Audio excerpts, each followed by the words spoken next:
Hello అందరికీ నమస్కారము. ప్రకృతి త్రిపులేట్ ఛానల్కి స్వాగతం. అలాగే మనందరి గురువైనటువంటి బ్రహ్మర్షి పత్రి సార్, అమ్మ స్వర్ణమాల పత్రి అమ్మ, పరమ గురువు మండలి అందరి దివ్య ఆశీస్సులతో చక్కగా మనము సీతాయనం బుక్ రీడింగ్ చేసుకుంటున్నాం కదా మాస్టర్స్. అందులో మనము సీత ఆగమనం చదువుకున్నాము. అంటే సీతామాత మనకి జన్మ తీసుకున్నట్టుగా ఆ గ్రామ ప్రజలందరూ కూడా ఎంతో ఆనందంగా ఉండి, వాళ్ళందరూ కూడా భూమిలోనే పుట్టింది. ఆమె చక్కగా అందరికీ కూడా స్వీయ ఇచ్చతోనే తన భౌతిక రూపాన్ని ధరించింది. ఆమె భూదేవి యొక్క కుమార్తె అని అందరూ గ్రామస్తులందరూ కూడా చక్కగా ఎంతో ఆనందాన్ని వ్యక్తం చేశారనమాట. భూమి పగులు నుంచి పుట్టింది కాబట్టి, గీత అన్ని నుంచి ఉద్భవించింది కాబట్టి, పగులోని గీత నుంచి ఉద్భవించింది కాబట్టి ఆవిడికి సీత అని నామకరణం చేశారు రాజుగారు. ఇప్పుడు మనం నెక్స్ట్ ఏంటంటే సీత విద్యాభ్యాసము. మరి సీత ఆ ఉనికి పరివార పరిచారకులందరినీ కూడా మార్చివేసిందట. ఇప్పుడు ప్రతిదీ కూడా ఆమె చుట్టూనే తిరుగుతోంది. జనక మహారాజు, సునైన మాత ఆమె దగ్గర కూర్చొని ఆమె నిద్రపోతుంటే ఆ గంటల కొద్దీ గడిపేవారంట సీతామాత దగ్గరే. ఇప్పుడు మీనాక్షి చెప్తుందనమాట, నేను మా మహారాజును అంటే అలాగ కూతురు దగ్గరే ఉండి ఆవిడ ఆ పాప పడుకుంటే చూడడం సీతమ్మ దగ్గర ఉంటే అలా మా మహారాజును నేను ఎప్పుడూ చూడలేదు అని చెప్తుందనమాట మీనాక్షి. మరి ఈ భౌతిక ప్రపంచంలో ఏదైనా సరే ఆయన్ను అన్ని బంధాలను మార్పు చెందించిన ఆ మహారాజును అలా స్థిరంగా ఉంచగలిగినది అనుకోని మేము చాలా అందరూ కూడా ఆశ్చర్యపోయారంట. అలా సీతామాత దగ్గరే అతను అలాగా టైం అంతా స్పెండ్ చేయడం అన్నది. అలాగే ఆమె వాళ్ళకు మాత్రమే సమ్మోహనం అంటే రాజుగారినే కాదు, అక్కడ రాజప్రసాదములో అక్కడ పనిచేస్తున్న వాళ్ళందరినీ కూడా అదే స్థితిలో ఉంచుతుందట సీతామాత. ఆ బిడ్డకు ఏదైనా అవసరం వస్తే పని వాళ్ళందరూ కూడా దాన్ని ఏది కావాలంటే తేవడానికి సిద్ధంగా పరిగెత్తేవారట. ఆమె పడుకొని ఉన్న గది వదిలి వెళ్ళాలంటే చాలా ఇబ్బందిగా ఉండేదట అందరికీ కూడా. అంత ఆకర్షణ ఉండేదట సీతామాత దగ్గర. ఆమెను అలా చూస్తూ ఉంటే మొట్టమొదటిసారి హృదయంలో ప్రేమ స్పందన ప్రవేశించిందట మీనాక్షికి కూడా. మరి నేను ఎప్పుడూ కూడా వేరెవరి వద్ద కూడా పొందని ఆ భావాన్ని, ఈ బిడ్డ వల్ల పట్ల అనుభూతిని కూడా నేను పొందాను అని మీనాక్షి కూడా చెప్తుందనమాట. ఆ అనుభూతి చాలా వర్ణనాతీతమైనది అని. ఒకరోజు ఆమెతో నేను మాత్రమే ఉన్నప్పుడు నేను, అమ్మా నీ వల్ల నేను చాలా ఆనందం అంటే ఏమిటో తెలుసుకున్నాను. నువ్వు నా జీవితంలోనికి వెలుగును తెచ్చావు. నా మిగిలిన జీవితం అంతా కూడా నాకు సాధ్యమైనంతగా నీకు నేను సేవ చేస్తాను అని ఆ మీనాక్షి సీతమ్మతో చెప్తుందట. అలా ఆ మొట్టమొదటి నుంచి పరిచారికలు, ఇతరులు ఆమెను మాత అనే పిలిచేవారు. చాలా సహజంగా ఉండేదట. ఆమెకు వీళ్ళందరూ కూడా మేము సీతామాతకు సేవకులము, ఆవిడని రక్షించడానికే మేము ఉన్నట్లుగా అనిపించేది. అలా అనంతరము కూడా ఆమె మమ్మల్ని రక్షిస్తున్నట్లు ఆవిడ కూడా ఎప్పుడో అది ఎదుటి వాళ్ళని అందరినీ కూడా ఆమె చక్కగా ఎంతో ప్రొటెక్షన్ ఉన్నట్టుగా, సీతామాత ఎక్కడుంటే వాళ్ళందరికీ కూడా ప్రొటెక్షన్ ఉన్నట్లుగా కూడా అనిపించేదట. అలా నిజం చెప్పాలంటే మా మాత, మేము ఆమెను మాత అని మొదటిసారి పిలుస్తున్నప్పుడు విన్న సునైన మాత నవ్విందంట. తర్వాత నవ్వు ఆపుకొని, మీరు సరిగ్గానే ఉన్నారు, ఆమె ప్రపంచానికి తల్లి, ఆమెను నేను ఎప్పుడూ కూడా నా బిడ్డగానే చూడాలి, అదే మాయ యొక్క ప్రకృతి. ఆవిడ సీతామాత మరి ఈ భూమాత నుంచి జన్మ తీసుకుంది, ఈ లోకానికే అమ్మ కాబట్టి మీరు కరెక్ట్గానే చెప్పారు. అయినా నేను ఆవిడని ఎప్పుడు కూడా బిడ్డగానే నేను చూస్తాను, అది ఆ ప్రకృతిలోని మాయ. మరి సీత వచ్చిన చాలా నెలల వరకు మహారాజు ఆ చుట్టుప్రక్కల ప్రాంతాలకు వెళ్ళడము, రాజప్రసాదం విడిచి వెళ్ళేవారు కాదట. సుదూర ఆ ఋషులను దర్శించే ప్రయాణాలు కూడా కొన్ని రోజులు ఆపుకున్నారనమాట రాజుగారు. అయితే సీతకు సంవత్సరము నిండేసరికి ఒకనొక ఋషి ఆహ్వానాన్ని మన్నించి ఆయనను దర్శించటానికి వెళ్ళవలసిన టైం వచ్చిందంట రాజుగారికి. సీతకు వీడ్కోలు చెప్పటానికి సీత గదికి వచ్చారట. నేను సునైనామాతతో పాటు అక్కడే ఉన్నదట మీనాక్షి కూడా. తాను వెతుకుతున్న చోటు నుంచి ఆయన సీతకు వివరించగా సునైనామాత నా వైపు నవ్వుతూ మహారాజు సీతతో ఆ పసిపిల్లతో పెద్దవాళ్లతో మాట్లాడినట్లు, అంటే ఆవిడతో ఆ సీతామాతతో చెప్పి అమ్మ ఇలా వెళ్ళవలసి వస్తుంది అని పెద్దవాళ్ళతో చెప్పినట్టుగా మాట్లాడుతున్నారట రాజుగారు సీతామాతతో.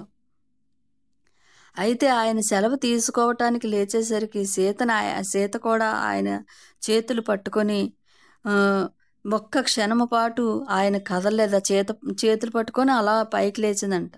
రాజుగారు అలా కదలకుండా ఉండి ఏమి మాట్లాడకుండా అలా ఉండిపోయారట. తర్వాత చెప్పిందట, సరే నిన్ను కూడా నాతో తీసుకువెళ్తాను అని చెప్పారట రాజుగారు సీతామాతని.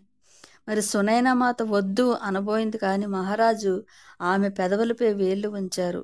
ఆమె వస్తాను అంది. నేను ఆమెను కాదు అని నేను అనలేను అని రాజుగారు చెప్పారు. మరి జాగ్రత్తగా మీరు చూసుకోలేరు, నేను చక్కగా చూసుకోగలను. ఆమెను చూసి ఆ ఆశ్రమంలోని అందరూ కూడా, ఋషులంతా కూడా ఎంతో ఆనందిస్తారు అని నేను చెప్తాను. కాబట్టి మీరు ఆమెను తప్పకుండా తీసుకువెళ్ళేటట్లయితే మీనాక్షిని ఉషను కూడా తీసుకువెళ్ళండి మీతో పాటు అని సునైనామాత చెప్పిందట. తర్వాత ఉష పరివార కృత్యాలను అంకిత భావంతో చేసే ఆ యువ పరిచారిక, ఆమె అప్పుడప్పుడు ఆ పనిలో సహాయం చేసేదట ఉష అన్న ఆవిడ కూడా. మహారాజు ఆమె వైపు చూసి, సరే మీనాక్షి నువ్వు నాతో రా, ఉషకు కూడా చెప్పు అంటే అప్పుడు మీనాక్షి, ఉష, సీతామాత, రాజుగారు వెళ్ళడానికి సిద్ధమయ్యారనమాట. అలా ఎప్పుడూ కూడా రాజప్రసాదం వదిలి ఎప్పుడూ కూడా ప్రయాణించలేదు. అంతే అంటూ మీనాక్షి. అలాగే ఏ ఋషి ఆశ్రమాన్ని కూడా దర్శించలేదు. ఇదంతా కూడా ఒక సరికొత్త అనుభవంలా ఉందట మీనాక్షికి కూడా. అప్పుడు ఆశ్రమం చేరడానికి ఒక పగలంతా పట్టిందట. అయితే దారిలో వాళ్ళందరూ కూడా మధ్య మధ్యలో అనేక సార్లు ఆగటము, మరి అటువంటి సందర్భాలను ఆ సమీప గ్రామ ప్రజలతో సంభాషించటానికి, వారితో కలిసి భోజనం చేయటానికి మధ్యలో ఆగి ఉపయోగించేవారట రాజుగారు.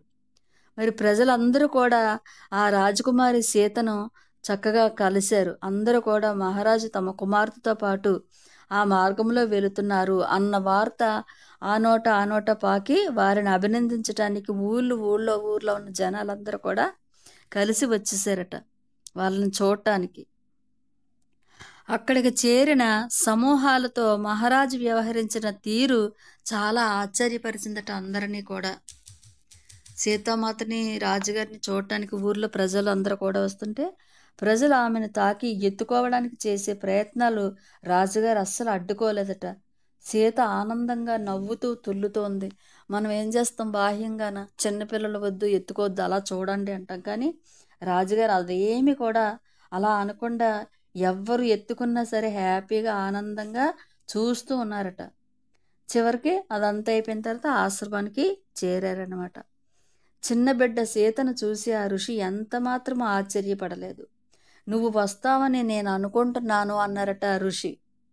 మరి ఆయన సీతతో, నువ్వు నీ ప్రథమ పాఠాల కోసం వచ్చినందుకు నాకు సంతోషంగా ఉంది అని కూడా ఆ ఋషిగారు సీతామాతను చూసి అన్నారట. నువ్వు వచ్చినందుకు నాకు నువ్వు పాఠాలు నేర్చుకోవడానికి, ప్రథమ పాఠం నేర్చుకోవడానికి వచ్చినందుకు నాకు చాలా ఆనందంగా ఉంది అని ఆ ఋషి చెప్పారట. ఆ ఋషి మహారాజును తన కుటీరంలోనికి తీసుకుని వెళ్ళగా నేను సీతకు, నాకు, ఉషకు కేటాయించిన కుటీరంలోకి వెళ్ళారు. సుదీర్ఘ ప్రయాణం. ఆ ప్రయాణం అంతటిలోనూ సీత మేలుకొనే ఉంది కాబట్టి ఇక నిద్రపోతుంది అని నాకు తెలుసు. ఇక్కడ ఉష, నేను ఆమెకు త్వరగా ఒక పక్కని సిద్ధము చేసి సీతామాతను పడుకోబెట్టి ఆమెను జోకొడుతూ కూర్చుంటే మెల్లగా పాట పాడుతుందట మీనాక్షి. నేను అటు చూసేసరికి ఆమె నిద్రపోయింది. సంవత్సర పాప జోకెడుతుంటే చక్కగా నిద్రపోయిందట సీతామాత. అయితే అలా నేను కూడా తలవాల్చి పాట పాడుతూనే ఉన్నాను. కొంతసేపటి తర్వాత ఉలిక్కిపడి లేచిందట. సీత పడుకొనున్న పక్కపైకి దొర్లాను. అయితే అక్కడ గాఢంగా నిద్రొస్తున్న ఉష తప్ప సీత లేదు. అక్కడ సీతామాత లేదట. ఒక 10 నిమిషాలు పోయిన తర్వాత కళ్ళు తెరిచి చూస్తే మాత అంటూ పలుమార్లు పిలిచాను. ఆమె కుటీరంలో లేదు. నా అరుపులకు ఉష నిద్రలేచిపోయిందట. ఇద్దరం కూడా భయంగా బయటికి వెళ్ళి, అది అర్ధరాత్రి, సీత ఎక్కువ దూరం వెళ్ళి ఉండదు అనుకుంటూ ఆ వాతావరణం అంతా ముందుకెళ్ళి వెతికారట, కానీ ఎక్కడా కూడా కనిపించలేదట. మహారాజు ఋషులు కూర్చున్న చోటు నుంచి పల్చటి కాంతి వెలువడుతుంది. నేను వారికి ఆ విషయం తెలియచేయాలి అని వాళ్ళని మాట్లాడించాలంటే అక్కడ ఋషి మహారాజు గారు కూర్చున్నారనమాట. వాళ్ళకి వెళ్ళి ఇక్కడ సీతామాత కనిపించలేదు అని చెప్పాలంటే ఈవిడ సంకోచిస్తుందనమాట. ఏం చేయాలో తెలియక ఆ ఉషను వెతుకుతూ ఉండమని చెప్పి ఆ కుటీరం వైపు నడిచిందట మీనాక్షి. ఆ తర్వాత కొంచెం తలుపు తెరిచి ఉంది.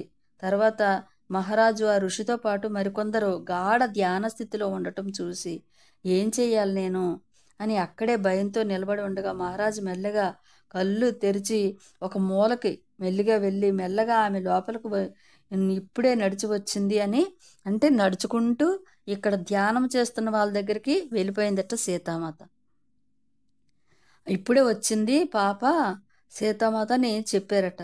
అప్పుడు సీత పాప ఎప్పటికీ ఇంకా తన మొదటి అడుగు వేయకపోవటం వల్ల ఆయన స్వరములో ఆశ్చర్యం స్పష్టంగా వినపడింది. ఖచ్చితంగా నేను సరిగ్గా వినలేదు అనుకుంటూ నడిచిందా అని అడిగాను.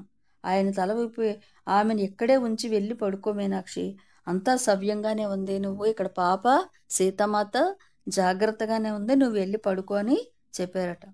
ఆ రాత్రి నుంచి సీత ప్రతి చోటకు నడిచింది. అంటే సంవత్సరం పిల్లలకి అసలు యాక్చువల్గా నడక రాదు కదా, కానీ అక్కడికి వెళ్ళిన తర్వాత నడుచుకుంటూ అలా ఆశ్రమం లోపలికి ఆ ముని దగ్గరికి ఋషి దగ్గరికి వెళ్ళి ధ్యాన స్థితిలోనే ఉందట. అలా కూర్చోకుండా నడవగలిగిన సామర్థ్యానికి ఎంతో మురిసిపోయింది. నేను గుర్తించే లోపే నడక మొదలుపెట్టేసింది. ఆమెని కనిపెట్టి ఉండటం చాలా కష్టమయ్యేది. ఆవిడ చూపు ఎప్పుడూ కూడా ఆశ్రమ ద్వారం వైపే ఉండేది. ఒకరోజు ఆమె అక్కడికి వెళ్ళాలి అనుకుంటూ ఉంది అని నేను తెలుసుకున్నాను. మరి రేపు తిరిగి వెళ్దాం అనగానే సీత నా కన్ను గప్పి తెరిచి ఉన్న ద్వారం వైపు వెళ్ళింది. అంటే వెళ్ళాలి బయటికి, ఆ ఒక ద్వారం వైపు బయటికి వెళ్ళాలంటే వెళ్ళిపోయేదంట. అలా పరిగెట్టిపోతూ ఉండగా మహారాజు పట్టుకోబోతుంటే నన్ను ఆపి, మీనాక్షిని ఆపి, ఆమెని అన్నీ తెలుసుకొని ఆమె అక్కడికి వెళ్ళవలసిన అవసరం స్పష్టంగా ఉంది. గత కొద్ది రోజులుగా ఆమె ఆ వైపే చూస్తుంది. అంటే ఇక్కడ మనం చిన్నపిల్లల్ని మనం ఎంతో అసలు ఏమీ తెలియదు వాళ్ళకి అన్నట్టుగా మనం చూస్తాం. కానీ ఇక్కడ సంవత్సరం సీతామాత అన్నీ తెలుసుకోవడానికి వెళ్ళని ఎక్కడ మహారాజు గారు కూడా ఎంత అద్భుతమైన జ్ఞానమో ఇదంతా కూడా మనం పిల్లల్ని ఏ విధంగా పెంచాలి అన్నది కూడా ఇక్కడ మనం నేర్చుకోవాలన్నమాట. మీనాక్షి నాపి ఆమెను అన్నీ తెలుసుకొని ఆవిడ అక్కడికి వెళ్ళవలసిన అవసరం ఎంతో స్పష్టంగా ఉంది. కొద్ది రోజులుగా అటువైపే చూస్తుంది అని చెప్పారట. ప్రభు, నేను ఆమెను అనుసరించవద్దా అని అడిగితే కొంత దూరంలో మాత్రమే ఆమెకు కావలసింది చెయ్యనియ్యు అని చెప్పారట రాజుగారు. అప్పుడు ఉషను పిలిచి మేమిద్దరము ఆమెని మన ఇద్దరు ఉష మీనాక్షి సీతామాతను అనుసరించారట. ఎక్కడికి వెళ్తుందో ఆమెకి స్పష్టంగా తెలిసినట్లే ఉంది. ఎక్కడికి వెళ్తుందో అక్కడ సీతామాతకు తెలుసు కాబట్టి ఆవిడ వెళ్తుందనమాట. ఏ సంకోచం లేకుండా అడవిలోకి వెళ్ళి గాయపడి చెట్టు చాటున దాగి ఉన్న చిన్న జంతువులను తన చేతుల్లోకి తీసుకుందట. ఆ చెట్టు చాటున ఆ చెట్టు చాటున గాయపడి ఒక జంతువు దాగి ఉంటే దాన్ని చేతిలోకి తీసుకొని ఆ తరువాత ఆమె చుట్టూ చూసి చేతిలో జంతువులతో ఉష నేను కొద్ది దూరంలో వెంబడిస్తుండగా ఆశ్రమానికి తిరిగి వచ్చింది. ఆమె ఆ జంతువును మా కోసం ఎదురు చూస్తున్న తన తండ్రికి ఇచ్చి ఏడవటం మొదలుపెట్టింది. మహారాజును వెంటనే అది మహారాజుకుది అర్థమైపోయి ఆ జంతువుని తీసుకొచ్చి మహారాజుకి ఇచ్చిందట. ఇచ్చి ఏడుస్తుందనమాట. ఈ చిన్న జంతువుకు మనం సహాయం చేద్దాము అని ఆయన ఆమెను మృదువుగా చెప్పారట. దీనికి మనం హెల్ప్ చేద్దాము, నువ్వు బాధపడకు తల్లి అని. ఆమె తల పట్టుకొని ఆ సందడి విని అనేక మంది ఆశ్రమాసులు అందరూ కూడా ఏం జరుగుతుందో అక్కడ అని అందరూ కూడా వచ్చారట. ఆ జంతువుకు ఒక పక్క కాలు విరిగిపోయినట్టుగా ఉంటే ఆ కాలుకి కట్టు కట్టారనమాట. అయితే ఆ రాత్రి అది పాపం చనిపోయిందంట ఆ జంతువు. తరువాత సీత మౌనంగా ఉండిపోయింది. ఆ ద్వారం పట్ల కానీ ఆశ్రమం దాటి వెళ్ళటం కానీ ఆమె ఇక ఏమాత్రమో కూడా ఆసక్తి చూపలేదు. తన తండ్రి పక్కనే కూర్చొని ఉండిపోయిందనమాట. అలా తర్వాత అక్కడి నుంచి బయలుదేరే సమయం ఆసన్నమైంది. తర్వాత ఒక వారం అయిపోయింది. సే సునైనా మాత హ్మ్. ఒక మమ్మల్ని ఇద్దరిని చూడగానే ఒక వారం రోజులకే సంవత్సరం అయిపోయినట్లుగా ఉంది అని చెప్పిందట సునైనా మాత. సీత చాలా పెరిగింది. ఆమె నడుస్తుంది కదా! అంతేగాక ఈ చిన్న జంతువుతో అనుభవము ఆమెపై చాలా ప్రభావం చూపినట్లుంది. వెళ్ళేటప్పుడు శిశువులా వెళ్ళింది. వచ్చేటప్పుడు బాలికలా వచ్చింది అని చెప్తుందంట సునైనా మాత. జనక మహారాజు ఆ ఋషులను దర్శించటానికి వెళ్ళేటప్పుడు చాలాసార్లు సీత కూడా అలా వెళ్తూ ఉంది. ఎప్పుడు కొంతమంది పరిచారులను కూడా తీసుకువెళ్ళేవారు. కానీ వారితో వెళ్ళే అవకాశము కొంచెమే ఉండేదట మీనాక్షికి. తీరిక రాగానే ఆ పరిచారికలు ఆ ఆశ్రమంలోని శిష్యులతో గాని, దగ్గరలోని అడవిలో జంతువులతో గాని సీత సహవాసం గురించి కథలు కథలుగా అందరూ కూడా చెప్పుకునేవారట. రాజుగారు ఎప్పుడైతే బయటకు వెళ్తారో అప్పుడు సీతామాత కూడా వెళ్తూ ఉండేదన్నమాట. ఇవన్నీ కూడా అందరూ చిన్న చిన్న కథలుగా చెప్పుకుంటూ ఉండేవారు. మరి అక్కడ ఉన్నట్లు భావించేటట్లు వర్ణించి చెప్పడం మాకు కూడా అక్కడికి వెళ్ళిన అనుభూతి దొరికేది.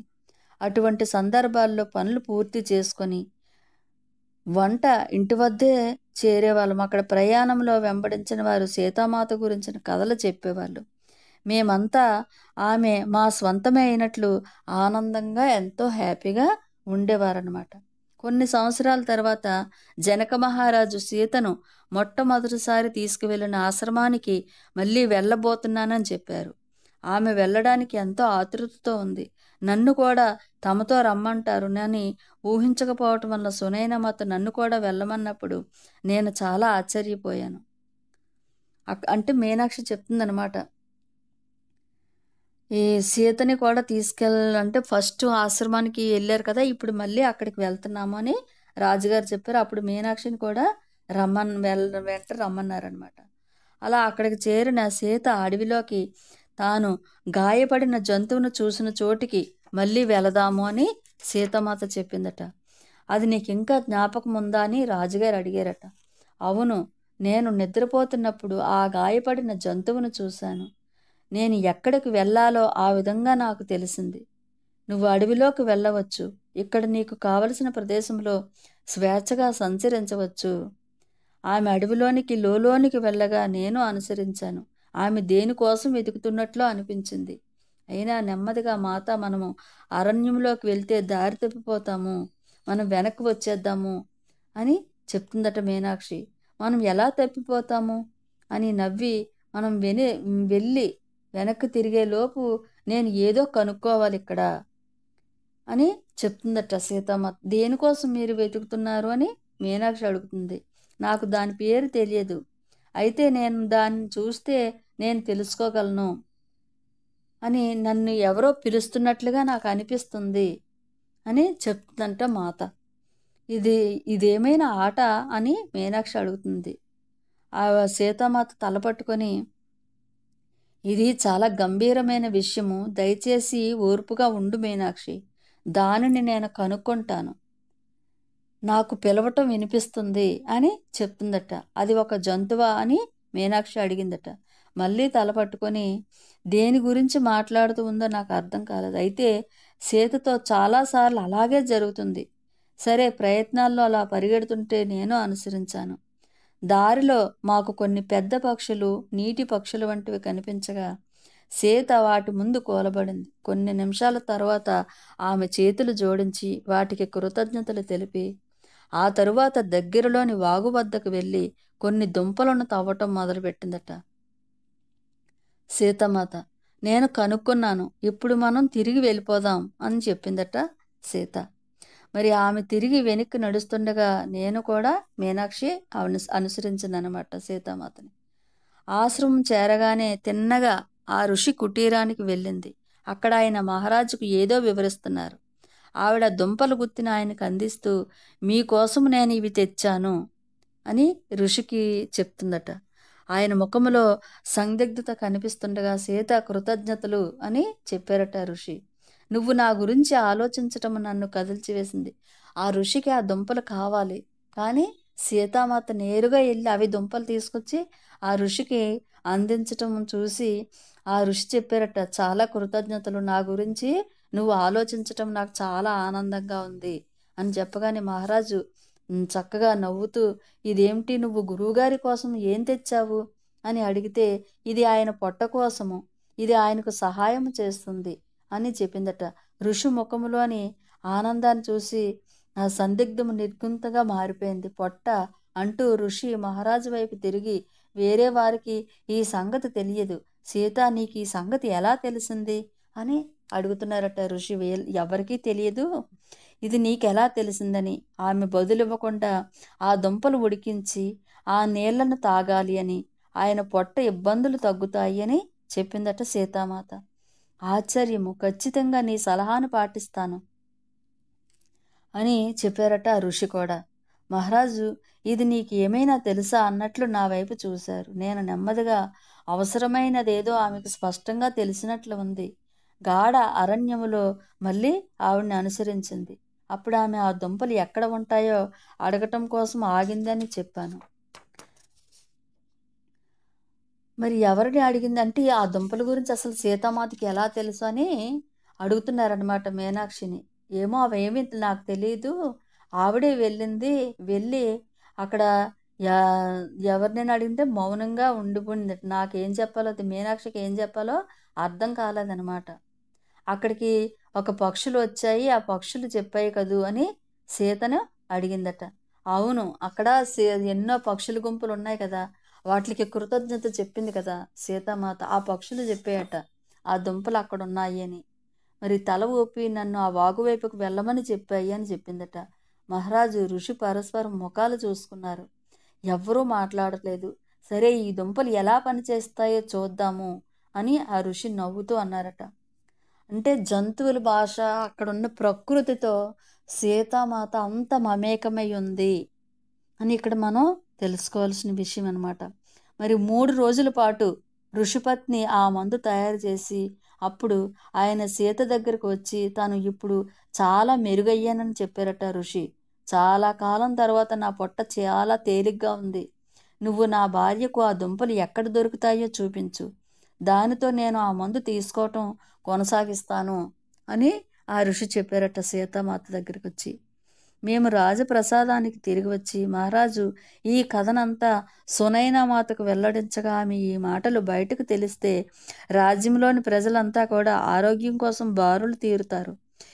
ఇక్కడ జరిగిందంతా కూడా ఆ రాజ్యానికి వెళ్ళి సునైనామాతకు చెప్తున్నారంట, రాజుగారు చెప్పారట. ఈ విషయం అందరికీ తెలిస్తే అందరూ కూడా ఎదురు చూస్తారు ఇలాంటి వాటి కోసమని సీతామాత అంటున్నది. సునైనామాత అన్నదట. మరి మంచిదే కదా అన్నారట రాజుగారు.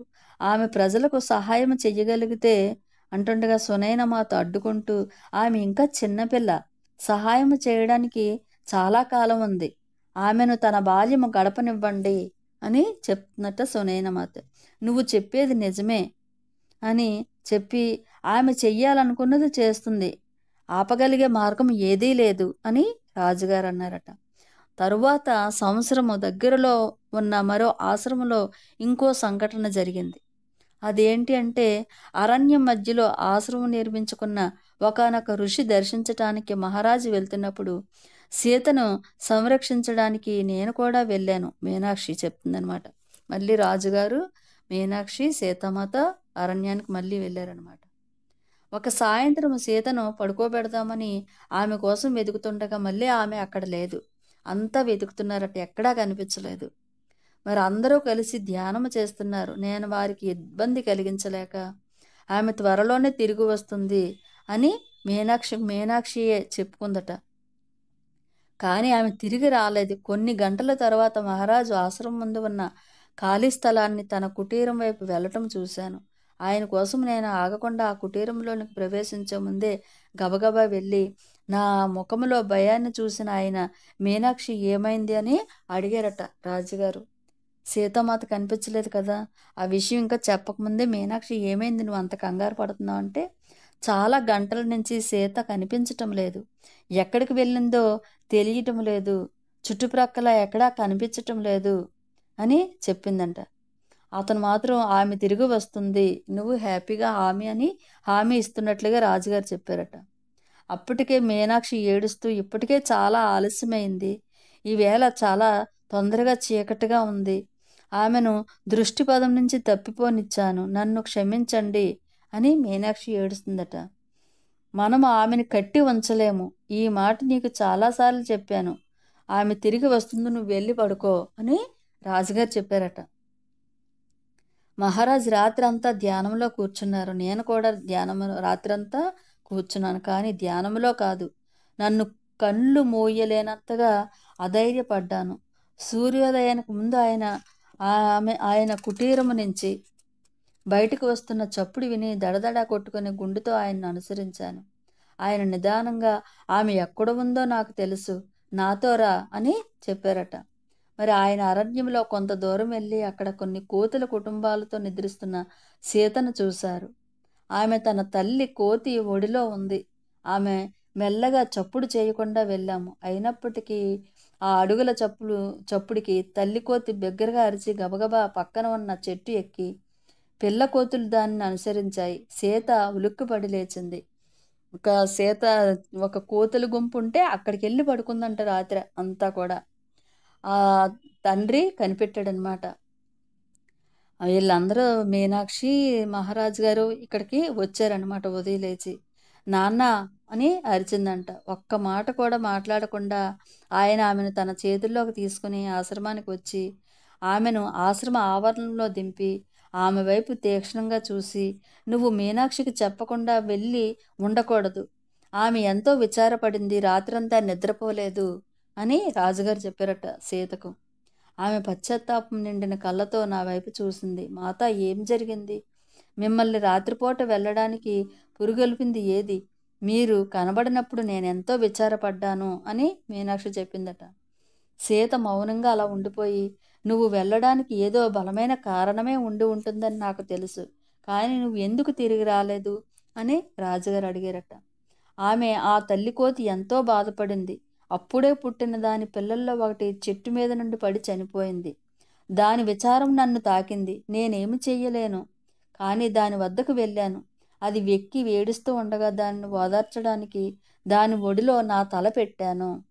బహుశా నాకు అప్పుడు నిద్ర పట్టి ఉంటుంది, అంతేగాని రాత్రి అంతా నేను బయట ఉందామనుకోలేదు అని చెప్తుంది సీతామాత. అప్పుడు అర్థం చేసుకున్నారంట రాజుగారు.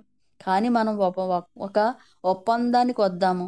నువ్వు బయటికి వెళ్ళిన ప్రతిసారి మాలో ఎవరో ఒకరికి చెప్పి వెళ్ళు, మేము విచారపడవలసిన అవసరం ఉండదు అని రాజుగారు చెప్పారట సీతకి.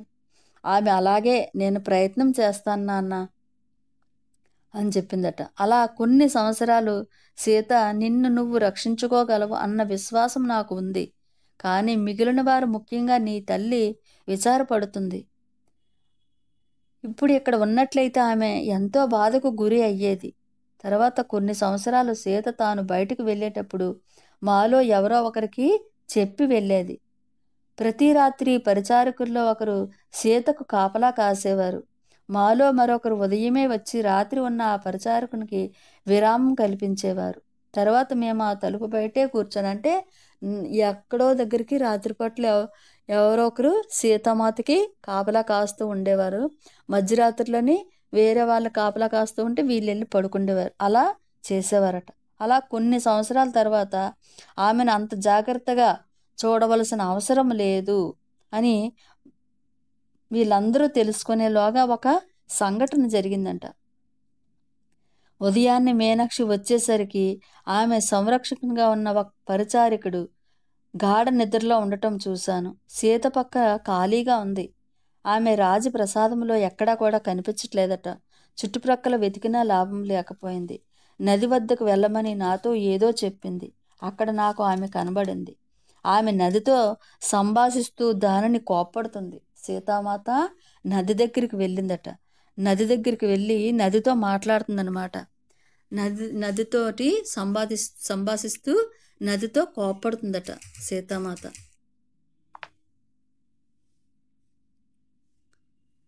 నేను చప్పుడు చేయకుండా పక్కన కూర్చున్నాను. ఆమె అటు తిరిగినప్పుడు నన్ను చూసింది. అప్పటికింకా పదే కోప్పడే ధోరణిలోనే ఉంది తప్ప క్షమాపణలు చెప్తున్నట్లు లేదు. "ఏమిటిది తల్లి, ఇంత పొద్దున్నే నిన్ను ఈ నది వద్దకు రప్పించింది ఏమిటి?" అని అడిగిందట. "గత రాత్రి ఈ నది ఒక ఎద్దు జీవితాన్ని బలి తీసుకుంది. ఇప్పుడు ఆ రైతు ఏం చేయాలి? ఆయన తన పొలాలు ఎలా దున్నుతాడు? అది సరైన పని కాదు కదా" అని చెప్తుందట. ఈ నది ఒక ఎద్దుని బలి తీసుకుంది. ఇప్పుడు ఆ రైతు ఎలా బ్రతుకుతాడు? "అది నీకెలా తెలుసు మాతా" అని అడిగిందంట. "నేను దానిని కలలో చూశాను. ఎంతో స్పష్టంగా కనిపించింది. ఆ ఎద్దు అటూ ఇటూ తిరుగుతూ నీరు తాగటం కోసం వచ్చింది. కానీ ఈ నది ఆ జంతువును దూరంగా లాగివేసింది. ఇప్పుడు ఆ రైతు విచారగ్రస్తుడై ఉన్నాడు. గత రాత్రి తీవ్రమైన వర్షం కురిసింది. బహుశా ఆ ఎద్దు కాలు జారి ఉంటుంది. ఆ నది తప్పిదం కాకపోవచ్చు" అన్నాను నేను. "నాకు నదిని వెనకేసుకుని రావాల్సిన అవసరం ఏముందో తెలియకుండానే నువ్వు చెప్పింది నిజమే అయి ఉండవచ్చు మీనాక్షి. అయినప్పటికీ మనము ఇప్పుడు ఆ రైతుకు సహాయం చేయాలి. ఇప్పుడు నువ్వు చెప్పింది నిజమే కాబట్టి ఇప్పుడు మనము ఆ రైతుకి సహాయం చేద్దామని." తర్వాత మేము రాజప్రసాదానికి తిరిగి రాగానే సీత మహారాజుకు జరిగిందంతా చెప్పి ఆ రైతుకు కొత్త ఎద్దును తెచ్చి ఇవ్వమని నొక్కి చెప్పింది. కానీ ఆ రైతుని ఎక్కడ పట్టుకుంటాము? ఆయన అంత వేళాకోళంగా అడిగారు. రాజుగారికి చెప్పిందనమాట, ఇతనికి కొత్తది కొనేసి ఇవ్వాలంటే అది ఎక్కడ దొరుకుతుందని. "నేను అతన్ని కనుక్కుంటాను" అని చెప్పిందట సీత. దాంతో మహారాజు నన్ను జంతు సంరక్షకుడుగా ఉన్న కిరణ వద్దకు వెళ్ళి అతనితో ఒక ఎద్దును తీసుకురమ్మని చెప్పమన్నారు. మీనాక్షిని వెళ్ళి జంతువుల్ని వాటిని సంరక్షించడానికి కిరణ్ అనే ఒక వ్యక్తి అక్కడ వర్క్ చేస్తారనమాట. అతని దగ్గరికి వెళ్ళి ఒక ఎద్దు కావాలని చెప్పమన్నారట. కిరణ్ కూడా నాలాగే పాతకాలం నుంచి ఉన్న ఒక పరిచారకుడు. వాళ్ళ నాన్న కూడా మా నాన్నలాగే ఈ పరివార కృత్యాల్లో పనిచేసేవాడు. అతను జంతువులను చాలా శ్రద్ధగా చూస్తాడని తెలుసుకున్నదనమాట మీనాక్షి. ఈ కారణం వల్ల సీతకు అతనంటే చాలా ఇష్టము. అతను ఏదో ఒక జంతువు పట్ల ప్రత్యేక శ్రద్ధ చూపిస్తున్నప్పుడు ఆమె అతని పక్కనే కూర్చొని ఒక జంతువు తీవ్రంగా జబ్బుపడినప్పుడు ఏం చెయ్యాలో చెప్పేది. నేను కూడా నాకు అవకాశం దొరికినప్పుడు అక్కడ కూర్చొని అతన్ని చూడటం ఇష్టపడేదాన్ని. ఎప్పుడైతే జంతువుల్ని ప్రేమిస్తున్నాడో సీతామాతకి చాలా ఇష్టమట అలా ఉండటం అంటే. అలా వా సీతామాత అతనికి సలహాలు ఇవ్వటం, వాళ్ళిద్దరినీ కూడా చూడటము కూడా మీనాక్షి చేస్తూ ఉండేదన్నమాట. అలా వాటితో తమ పిల్లలతో మాట్లాడినట్టు మాట్లాడేవాడట జంతువులతో కిరణ్ కూడా. ఆ ముఖం అతని ముఖం వల్ల ముఖము కంటే అతను చాలా ఆకర్షణీయంగా కనిపించేవాడట. అతను నాలాగే నల్లటివాడే అయినా అనేక గంటలు ఎండలో గడటం వల్ల ఆ విధంగా ఉన్నాడు అని అనుకునేదట. అలా వాళ్ళిద్దరి మధ్య కొంత సాన్నిహిత్యము, మీనాక్షి కిరణ్ మధ్య కొంత స్నేహం ఏర్పడిందనమాట. వాళ్ళిద్దరూ మాట్లాడుకున్నది తక్కువే అయినా ఇద్దరు కూడా మొహమాటస్తులే. మరి మాత కోసం కిరణ్ ఏదైనా చేస్తాడు. నేను అతనితో ఆమె కల గురించి చెప్పగానే మా ఎద్దుల్లో ఒక దానిని మహారాజు వద్దకు తీసుకువచ్చాడట. అతని దగ్గర ఉన్నాయి కదా, దానిలో ఒక దాన్ని తీసుకొచ్చాడనమాట. తర్వాత ఏం జరిగిందో అతను నాతో చెప్పాడు. మహారాజు, సీత, కిరణ్ మరి ఆ ఎద్దు ఆ నది వద్దకు వెళ్తూ ఒక్కొక్క రైతును రాత్రి మీరెవరైనా ఎద్దును పోగొట్టుకున్నారా అని అడగసాగారట. ఎవ్వరూ కూడా అవును అనలేదు. సీత, బహుశా నువ్వు చూసింది వట్టి కలే అయి ఉంటుంది. అందరి ఎద్దులు సురక్షితంగానే ఉన్నాయి అన్నారు మహారాజు. కొంతసేపటి తర్వాత లేదు అని నిశ్చయంగా చెప్పి, ఇది సత్యమని నాకు తెలుసు. వాళ్ళు నది ఒడ్డున మరింత ముందుకు నడిచారు. ఎట్టకేలకు ఆ ఎద్దును కోల్పోయి విచారంతో ఉన్న ఒక రైతును చేరుకున్నారు. ఆ రైతుకు కొద్దిపాటి పొలం ఉంది. దానిని దున్నటానికి 2 ఎద్దులున్నాయి. వాటిలో ఒకటి కనబడటం లేదు. అతనికి ఎంతో నష్టం కలిగిస్తుంది. మహారాజు తన కోసం కొత్త ఎద్దును తీసుకురావడం చూసినప్పుడు కృతజ్ఞతతో అతను ఎంతో ఆనందపడ్డాడట ఆ రైతు. తర్వాత మహారాజు, ఆ గొప్పతనం నాది కాదు, సీత ఇక్కడికి రావాలని పట్టుబట్టింది. ఆమె రాత్రి నీ ఎద్దు కొట్టుకుపోవడం చూసింది. ఆమె నుండి అది బహుమతిగా స్వీకరించు అని రాజుగారు ఆ రైతుకి చెప్తున్నారట, ఇక్కడ రావాల్సింది నేను తీసుకురాలేదు, ఇక్కడ సీత తీసుకొచ్చింది, ఆవిడ చేతుల మీదుగా నువ్వు ఈ బహుమానం స్వీకరించు. ఆ తరువాత నేను సీతను నది పక్కన మళ్ళీ చూశాను. అయితే ఈసారి ఆమె కోప్పడుతున్నట్లు లేదు, విచారపడుతున్నట్లు ఉంది. కఠినంగా మాట్లాడినందుకు నదిని క్షమాపణలు కోరడానికి వచ్చింది. అంటే ఈ నది హ్మ్, ఎద్దును తీసుకుందని ఫస్ట్ కోప్పడింది కదా! ఇప్పుడు అలా కాకుండా క్షమాపణలు చెప్తున్నట్లుగా అనిపించిందంట. క్షమాపణలు కోరడానికి వచ్చింది. నదిని చూస్తుంటే అలా అనిపిస్తుందనమాట. ఆమె పక్కన కూర్చొని ఉండగా నదిలో నుండి ఒక కాంతి పైకి రావడం చూశాను. అది నీళ్ల చుట్టూ కొన్ని నిమిషాలు తిరిగి మళ్ళీ లోతుల్లోకి అదృశ్యమైంది. అది కనబడటం వల్ల సీత తేలిక పడింది. చేతులు జోడించి నేను అర్థం చేసుకున్నాను అని నదితో మాట్లాడుతుందనమాట. అంటే ఎంత ప్యూర్‌గా అంత మమేకమై ప్రకృతితో మమేకమై ఉందనమాట. అదేమిటి అని అడిగిందట మీనాక్షి. ఆ నదీ దేవత. ఆమె అందమైన రూపం నీకు కనిపించిందా? లేదు మాత, నేను కేవలము కాంతి పుంజాన్ని మాత్రమే చూశాను. నాకు మరణం అనేది జీవితంలో ఒక భాగమని, ఆ ఎద్దుకు తన శరీరాన్ని వదిలి వేరే శరీరము ధరించే సమయం ఆసన్నమైంది కనుక ఆ ఎద్దును నేను తీసుకున్నాను.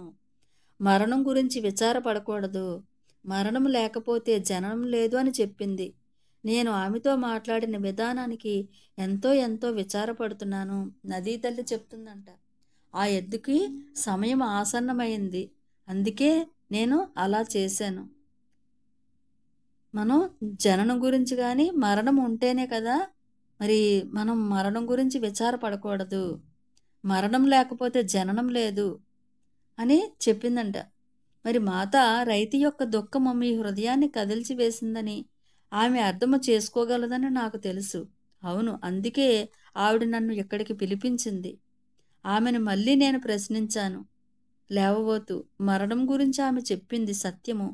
అయితే ఇది చాలా కష్టమైన పాఠము మాత. మరణం గురించి విచారించవద్దు, మరి మరణం లేకపోతే జననం లేదు అని నాకు నదీ తల్లి చెప్పింది. అది చాలా కష్టము అని కష్టమైంది కదా అని మీనాక్షి అడుగుతుందనమాట. మరి ఆమె నన్ను చూడటానికి వెనక్కి తిరిగింది. కొన్ని నిమిషాల పాటు ఆలోచనలో పడి, మీ నాన్న చనిపోయిన తర్వాత నువ్వు చాలా కాలం బాధపడ్డావు కదా మీనాక్షి అని అడిగిందట సీత. ఆమెకి ఏం చెప్పాలో నాకు తెలియక తల ఊపిందట. అయితే అప్పుడు నిన్ను నీవు నిందించుకున్నావు కదూ, అది మీకు ఎలా తెలుసు మాత అని అడిగిందట. ఆమె నవ్వి, నువ్వు ఇప్పటికీ ఇంకా ఎంతో విచారపడుతూనే ఉన్నావు, కానీ అలా ఉండకూడదు. ఆయన మరణంతో నీకు ఏ సంబంధమూ లేదు. ఆయనకి వెళ్ళిపోయే సమయం వచ్చింది, దానిని ఎవరూ ఆపలేరు అని చెప్తుందట. సీత చెప్తుందట మాట మీనాక్షికి, నువ్వు ఇప్పటికీ కూడా విచారపడుతున్నావు, ఆయనకి సమయం వచ్చింది కాబట్టి ఆయన వెళ్ళిపోయారు, దాన్ని ఎవరూ ఆపలేరు అని చెప్తుంది. అప్పుడు ఈ సంభాషణ చాలా క్లుప్తంగా సహజంగా వాస్తవాన్ని వ్యక్తీకరించినట్లుగా ఉన్నా అది నాపై చాలా గాఢ ప్రభావాన్ని చూపింది. మా తండ్రి మరణం గురించి నేను ఎక్కువసార్లు తలుచుకోకపోయినా అప్పటి వరకు నా అపరాధ భావాన్ని కోల్పోలేదు. ఆ రాత్రి నా గదిలో కూర్చుని ఉండగా సీత నాలోని ఆ భావాలన్నింటినీ మౌనంగా నయము చేసింది అని గుర్తించగలిగిందట మీనాక్షి. అంటే మనం ఎలా ఉండాలి అని, ఎదుటి వాళ్ళ ఆత్మ నాలో ఉన్న ఆత్మ ఒక్కటే అన్నదానికి ఇక్కడ మనం గ్రహించవలసింది.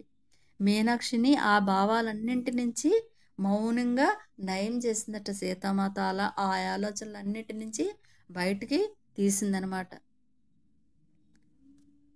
మరి కొన్ని నెలల తర్వాత మరొక సంఘటన ద్వారా ప్రకృతి లోకము యొక్క ఇబ్బందిని మాత గాఢంగా భావిస్తుందో మాకు తెలిసింది. ప్రకృతిలోని ఆ ఏ విధంగా ప్రకృతితో అనుసంధానమై ఉంది అన్న విషయం వీళ్ళందరూ తెలుసుకున్నారనమాట. మిథులకి కొన్ని గంటల ప్రయాణ దూరంలో ఉన్న అరణ్యము మధ్యలో నూతనంగా నిర్మించిన ఆశ్రమం చాలా పెద్దది. దాన్ని ఇంకా విస్తరిస్తున్నారు. ఆ ప్రాంతంలోని అనేక మంది ఋషులు అక్కడికి ఆహ్వానించబడ్డారు. మహారాజు మాతను కూడా తనతో అక్కడికి తీసుకువెళ్ళారనమాట. మళ్ళీ కొన్ని నెలల తర్వాత మళ్ళీ వేరే ఆశ్రమానికి మరి మహారాజు గారు సీత కూడా వెళ్ళారు. వారు తమ ప్రయాణం నుంచి వచ్చిన తర్వాత పరిచారకుల్లో ఒకరు ఈ కథను చెప్పారు. వారు అక్కడికి చేరుకున్న అంటే అక్కడ ఆశ్రమంలో జరిగింది. చేరుకున్న తర్వాత ఆ ప్రాంతంలో ఆశ్రమాలు అభివృద్ధి చెందుతున్న విధానం గురించి చర్చలు జరుపుతున్న ఋషులను కలవడానికి వెళ్ళారనమాట. అంటే అక్కడ ఆశ్రమాలు అభివృద్ధి చెందాలంటే ఏం చేయాలి అన్న దాని గురించి ఒక చర్చ్ గురించి వెళ్ళారనమాట ఋషుల్ని కలవడానికి. సీతామాత మహారాజు గారు కూడా, సీత కూడా ఆయనతో వెళ్ళేది. కానీ ఈసారి మాత్రము ఆశ్రమంలో ఆగిపోయింది. ఆయనకు ఈ చర్చల్లో పాల్గొనటం ఇష్టము అయినా రానని చెప్పటంలో ఆయన ఆశ్చర్యపోయిన ఆమెను ఒత్తిడి పెట్టలేదు. ప్రతిసారి సీత వెళ్ళేది అక్కడ ఆటల్లో పాల్గొనటానికి. కానీ ఈసారి రానని చెప్పిందంట.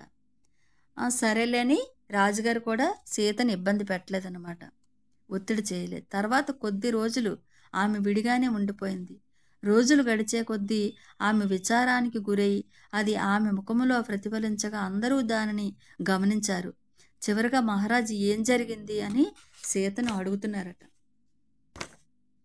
నువ్వు ఈ ఆశ్రమంలో ఋషులతో ఎంత ఆనందంగా ఉన్నావోనని రాజ్యంలోని వారంతా భావిస్తుంటే ఆశ్రమం బయట ఉండటం అనేది ఎంత అగౌరవమైన విషయమో నీకు తెలుసా? ఇది నాకు చాలా భయం కలిగిస్తుంది. జనక మహారాజు చాలా అరుదుగా ఆమెను విమర్శిస్తారు. ఆ మాటలు విన్న తరువాత ఆమె ఆయనను చూస్తూ క్షమాపణ కోరి, నన్ను మన్నించండి